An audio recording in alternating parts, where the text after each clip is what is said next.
et monster løs på Bornholm. Den største af sin art i verden.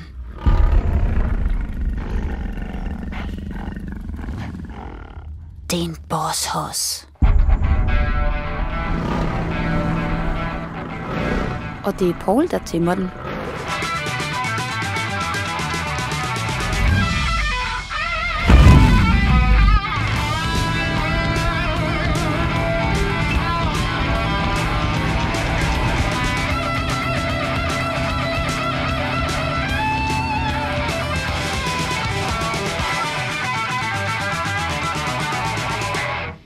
Jamen det vi har at gøre med her er det er verdens største motorcykel.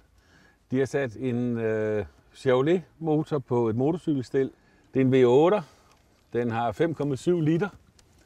Den afleverer 355 hestekræfter på baghjulet. Et kraftigt stel, en meget stor, voldsom ventilator, kraftige dæk, et dejligt stort bredt styr. Alt sammen fortæller noget om, at her har vi at gøre med virkelig en motherfucker altså.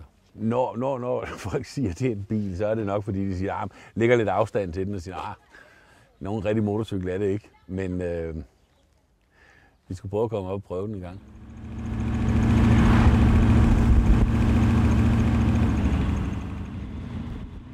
Lige siden jeg overhovedet sådan var i stand til at sætte mig op på et eller andet, så fandt jeg noget med noget maskine på. Og det første vi gjorde, når vi havde fået sådan en ny knalder, det var jo at gå hjem og skille den ad og se, om vi kunne få den til at køre hurtigere end den måtte.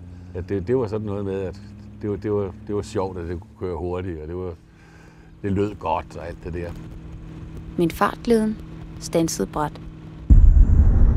Jeg kørte galt på den rimelig voldsomt, og jeg var selv ude om det. Jeg kørte simpelthen for stærkt i et sving. Og der gik så der gik en 20-30 år, før jeg begyndte at synes, at jeg havde lyst til at køre på motorcykel igen. Og så synes jeg, at jeg på et eller andet tidspunkt var blevet voksen nok til at lade være med at dreje for meget på de der håndtag.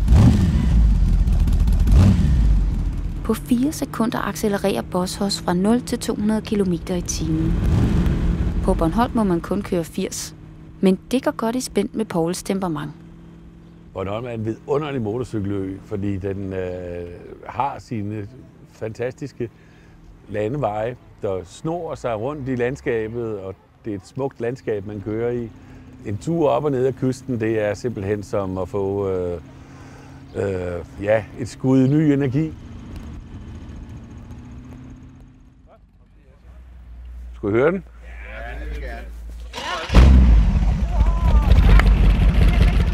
Boss-hos er en sjælden motorcykel i Danmark, så den er et tilløbsstykke for både turister og bornholmere. Jeg kan godt lide at skille mig ud, og det gør heller ikke noget, hvis folk lægger mærke til den. Det har jeg intet imod.